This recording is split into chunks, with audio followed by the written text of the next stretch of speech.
Muito bem, este é Conexão Futura, ao vivo aqui pelo seu canal Futura e também pela internet no nosso site.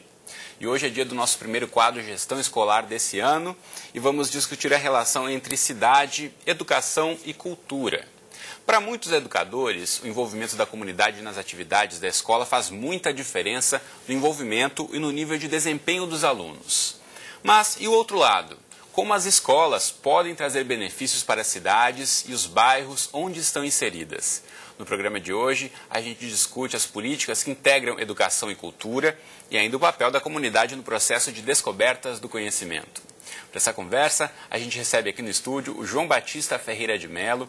Ele é coordenador dos roteiros geográficos do Rio, da Universidade do Estado do Rio de Janeiro.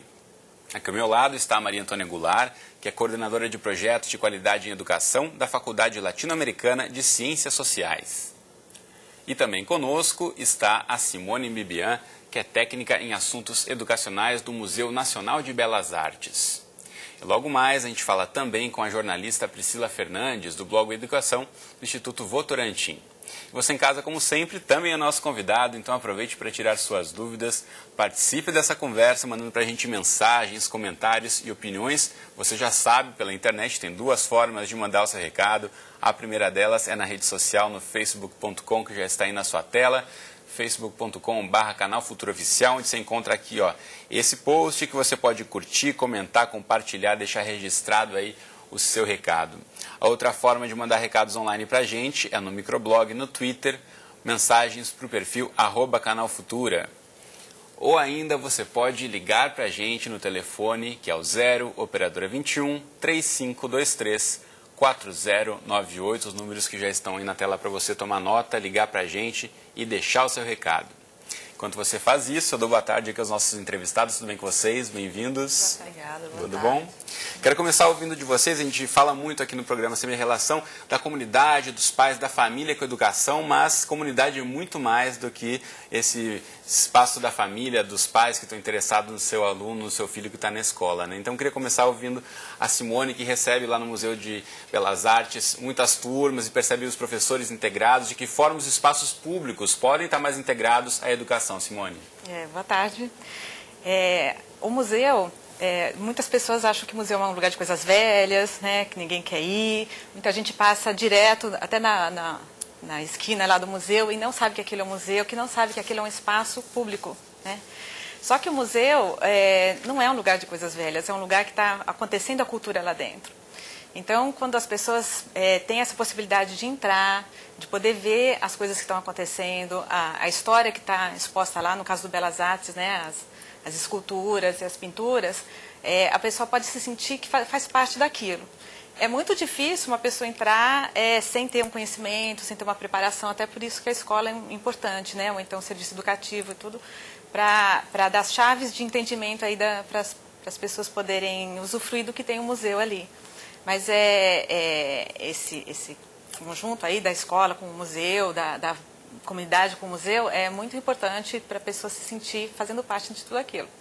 João, para você que coordena os roteiros geográficos do Rio, de que forma a gente pode pensar na cidade como um espaço educativo? A cidade é um livro aberto a ser traduzido, decodificado, interpretado.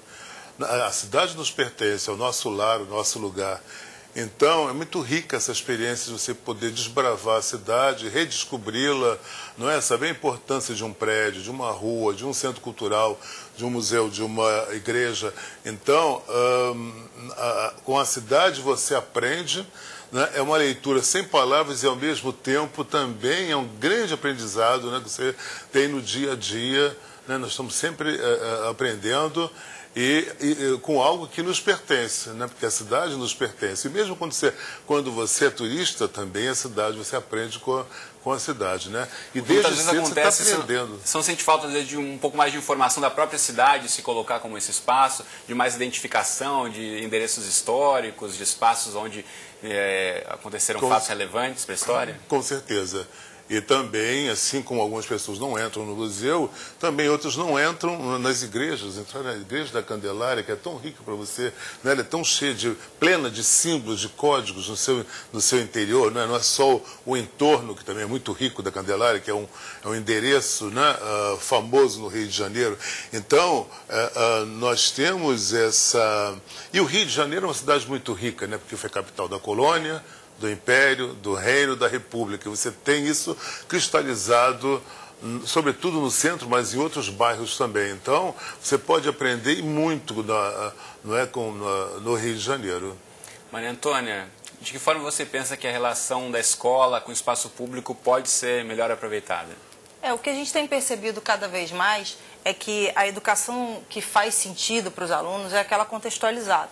E para ver contextualização, você tem que envolver o entorno, né? As pessoas que estão em volta, os lugares, porque os lugares eles trazem junto a história das pessoas, né? O que aconteceu ali, por que os lugares são como são, né? Por que você tem um museu, por que é aquele acervo, por que você tem problemas sociais, isso está muito ligado à história das pessoas. Então, na hora que o aluno é chamado a refletir sobre o espaço da cidade, as questões urbanas, a cultura da cidade, isso faz sentido. E na hora que faz sentido, ele se mobiliza, ele se engaja, ele chama a família, ele entrevista pessoas da comunidade e ele se apropria, né, daquilo que ele está aprendendo. E ele interfere naquilo e aí realmente ele consegue produzir um conhecimento que é um conhecimento que vai permitir que ele possa depois gerar outros conhecimentos. Né? Então, diferente dele ficar ali decorando coisas ou assistindo as pessoas falarem, quando ele tem a oportunidade de vivenciar e de interferir no processo, a gente percebe que o envolvimento dos alunos é muito maior e os resultados de aprendizagem também. Né? Bom, na internet você pode encontrar uma reportagem completa com vários exemplos no blog Educação do Instituto Votorantim. Está aí para você, blogeducação.org.br. Você clica no destaque e abre aqui a reportagem na íntegra sobre o conceito de cidades educadoras em bairros brasileiros. Tem o texto completo aqui e quem eu vou chamar agora para falar mais sobre esse assunto é a jornalista Priscila Fernandes. Tudo bom com você, Priscila? Oi, Cristiano, tudo bom? Tudo certo. Então conta pra gente, a reportagem publicada no blog Educação do Instituto Votorantim retrata alguns exemplos e eu quero saber de você o que diferencia as iniciativas que surgem a partir da escola daquelas que partem da comunidade e são inseridas no contexto escolar. Na verdade, não tem uma diferenciação tão grande em termos de processo, dentro das experiências que a gente pesquisou, né?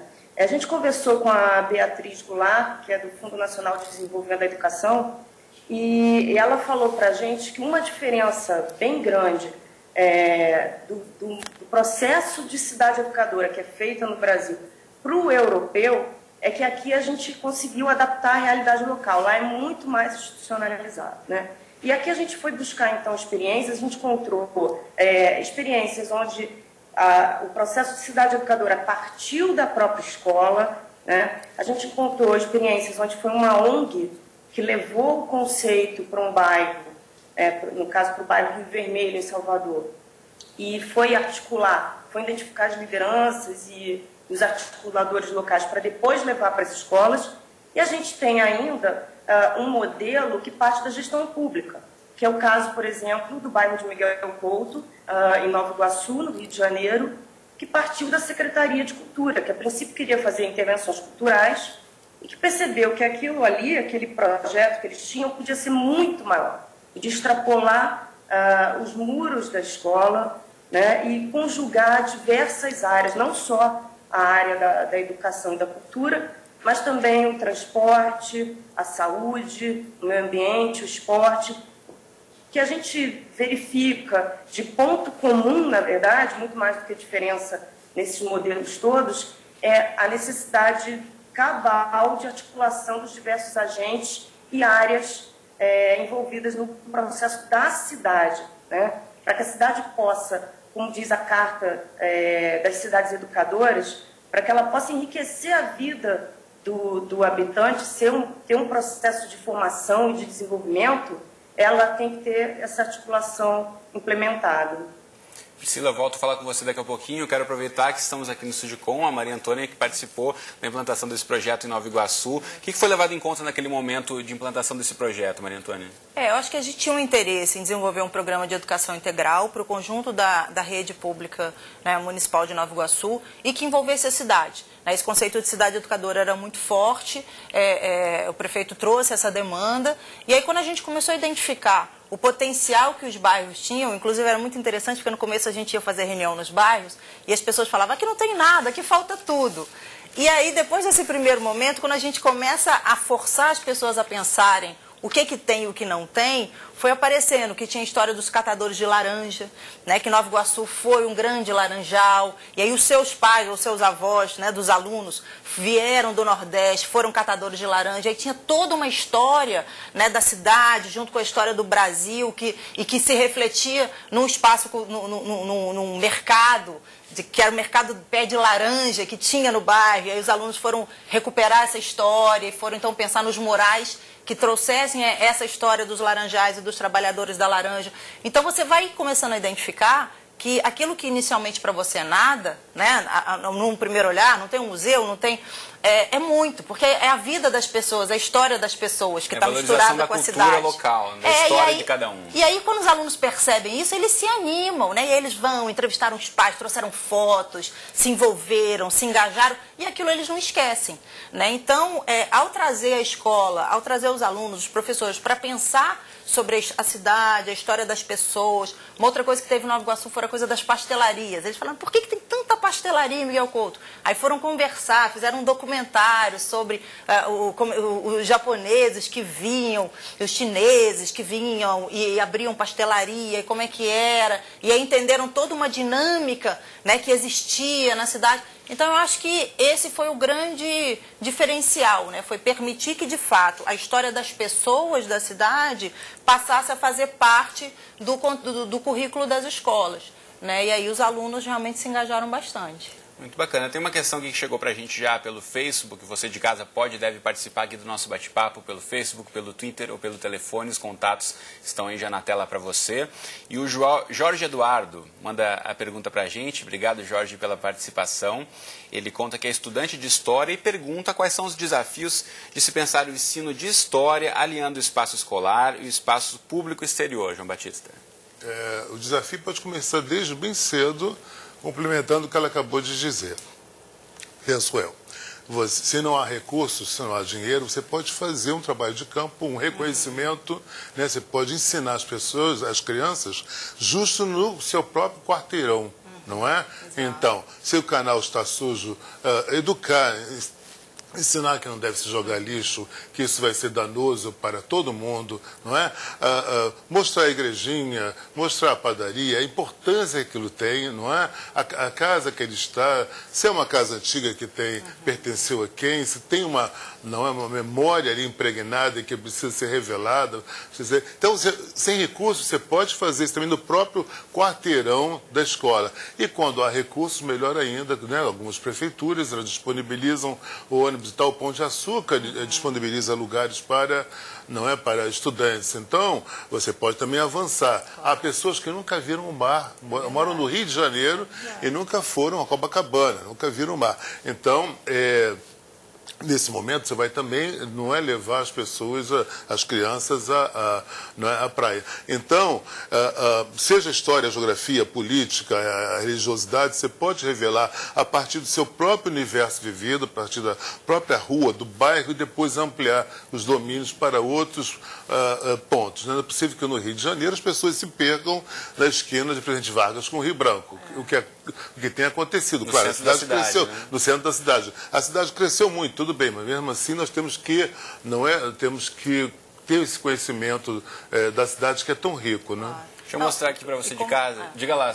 E como você tinha dito, na história do Brasil, está toda ligada ali no centro do Rio. Você tem uns marcos ali, né, que permitem você trabalhar quase, assim, uma parte grande do conteúdo de história do currículo do ensino fundamental 2 e médio, né, usando o espaço do Rio, uma boa visita guiada e discutida ali no espaço no centro do Rio para isso. Com certeza, né, que são aulas abertas, aí você mostra onde foi a catedral, onde Dona Maria I Louca morou, qual foi a importância do Paço Imperial Memorial, onde Isabel assinou a Lei Áurea. Então você vê, no mesmo espaço ali na Praça 15, não é? onde a família real ancorou, né, em 8 de março de 1808. Na Praça Tiradentes, no centro da cidade. Exatamente, o Tiradentes esteve preso ali onde é a Alerj, né? O prédio foi derrubado. Exatamente, hoje é a Assembleia Legislativa. O prédio foi derrubado e foi reconstruído um outro que tem justo o seu nome, né? Palácio Tiradentes. Né? E o próprio Museu de Belas Artes também. Pois é. Pegando esse Exatamente, gancho eu queria aproveitar esse aí momento para mostrar para você de casa o site do Museu Nacional de Belas Artes. Vai aparecer para você aí, mnba.gov.br. Esse é o site aqui. Você pode clicar também e saber mais na rede social deles, que é o facebook.com/mnbario. E eu queria ouvir da Simone em relação a esse potencial que existe, inclusive, no acervo do museu, de que forma os educadores, né, pensando nesses conteúdos, como podem chegar e oferecer uma proposta, ou conversar já com o setor educativo do museu e trabalhar aliados, né? Não só o Museu de Belas Artes aqui no Rio, mas tantos outros, né, pelo Brasil. Os educadores podem aproveitar esses espaços públicos para levar seus alunos, não simplesmente uma visita, como às vezes acontece, para um passeio, mas ter aquilo alinhado a uma atividade que vai voltar na sala de aula e repercutir para o aprendizado dos alunos. Isso, quer dizer, o ideal é que o professor até venha antes, converse com a gente, né? Até quando eles vão agendar a visita com a gente conversa para saber o perfil do público, se eles já foram em algum museu, se já conhecem o Belas Artes, a idade, né, a quantidade de crianças que vêm e o que o professor está trabalhando para a gente poder direcionar essa visita que seja de uma forma interessante, instigante, né?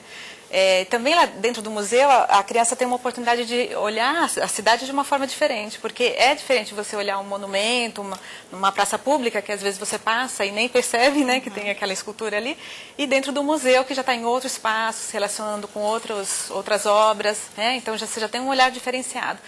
E nesse mundo da gente é tão rápido, né? Imagens que a gente vê e não pensa. Dentro do museu a gente pode refletir, né? E aí eu acho que um trabalho bem interessante lá no museu é multidisciplinar, porque tem a parte de artes, tem história, tem literatura, né? E aí, então a gente tem acervos do século XIX, século XX, arte contemporânea, né? E é interessante no museu que a criança aprende a olhar e a ver que aquilo que ela está olhando pode não ser só aquilo. Né? Não tem aquele filme lá, Uma Noite no Museu, né? Então que as esculturas ganham vida. Então é para a gente desconfiar que o que a gente está olhando lá no museu pode não ser só aquilo. Né? Na verdade tem uma vida pulsando lá dentro.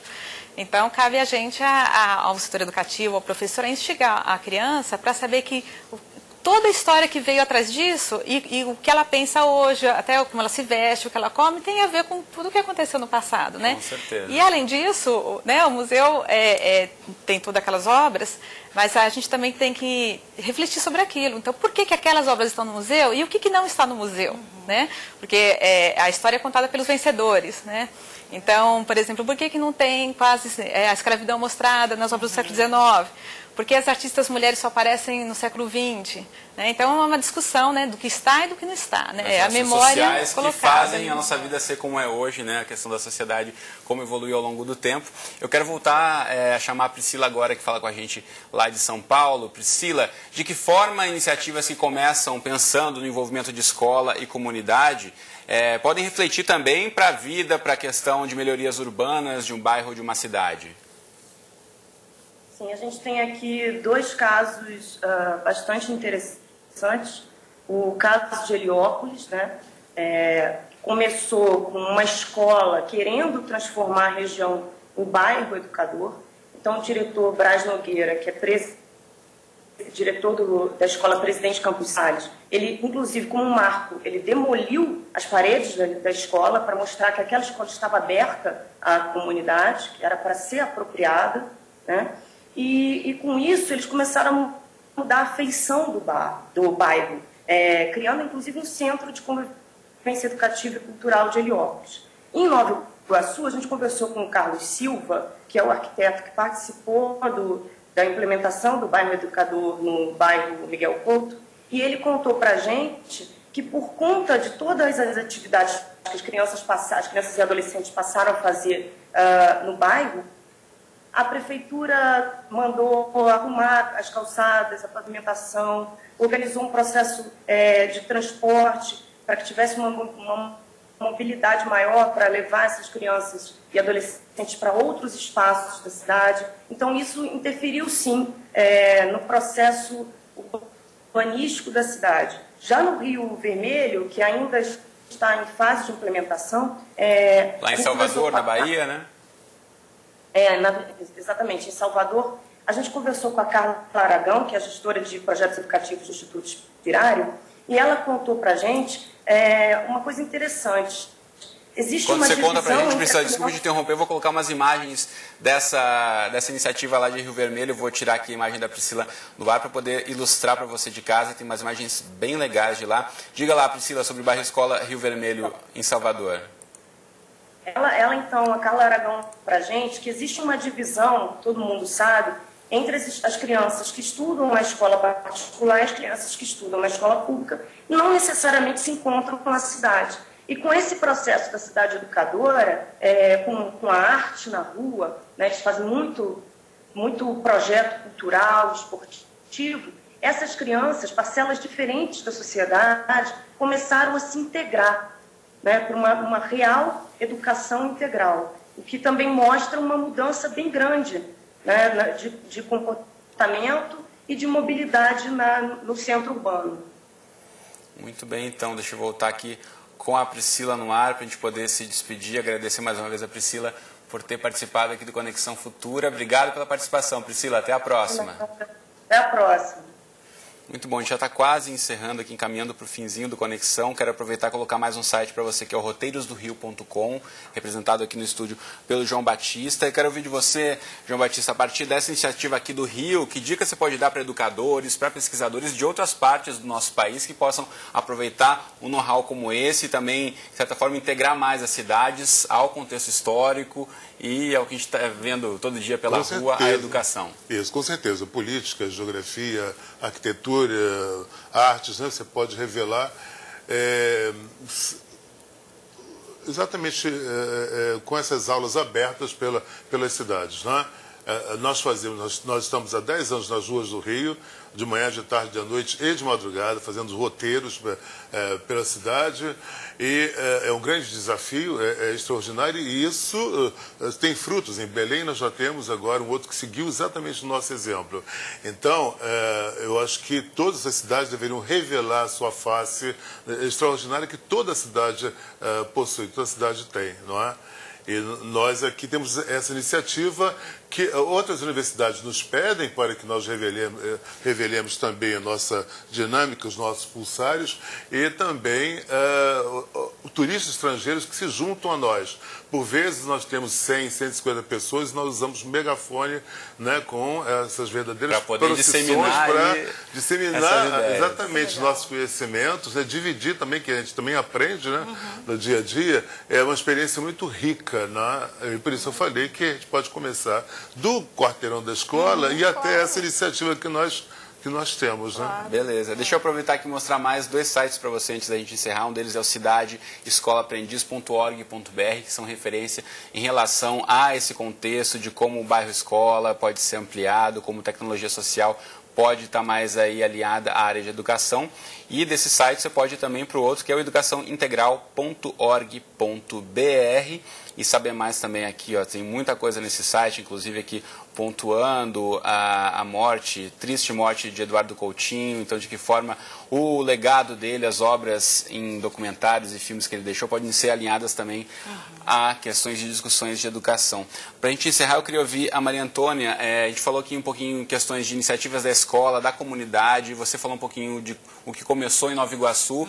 Um questionamento que o nosso consultor em educação, Celso Antunes, que normalmente participa aqui do nosso quadro de gestão escolar, em relação à continuidade das políticas, né? Um governo municipal, ou estadual ou mesmo federal pode iniciar uma política e é possível pensar, né, numa questão de continuidade, não só uma política daquele governo, mas uma política de Estado, para ser perpetuada ao longo do tempo, que mudou uma gestão, a política vai ser mudada. De que forma a gente pode pensar, então, em políticas mais de Estado, como essas de alinhar as cidades, a educação, e que não acabem depois de 4 anos de mandato? Eu acho que o envolvimento da sociedade é fundamental, né? Quando você traz todo mundo para pensar e se corresponsabilizar e ser parte do programa, né, você traz mais gente também para defender esse arranjo em torno do programa de educação. A gente hoje tem uma vantagem muito grande, que o Ministério da Educação reconheceu a tecnologia social do bairro escola, criou um programa federal Mais Educação, que repassa recurso hoje para escolas no Brasil inteiro que estão implementando seus programas de educação integral, articulando escolas e comunidade. Então, acho que a gente tem já uma política federal indutora desse modelo. Agora, quanto mais as organizações não governamentais, lideranças, empresários, né, movimentos de pais e mestres, igrejas, museus, universidades se envolvam, né, trazendo esse conceito de que todos somos corresponsáveis e que a educação se dá na vida, não só dentro da escola, eu acho que mais a gente garante as bases para que, de fato, essa educação integral aconteça. Muito bom. Infelizmente o nosso tempo acabou, então com as palavras da Maria Antônia a gente encerra a conexão de hoje. Obrigado, Simone. Obrigado, João Batista. Obrigado, Maria, pela presença aqui comigo no estúdio hoje. Você de casa, muito obrigado pela companhia de sempre. A gente volta a se encontrar amanhã ao vivo, às 2h30 da tarde, em mais uma Conexão Futura. Como sempre, eu espero você. Até lá.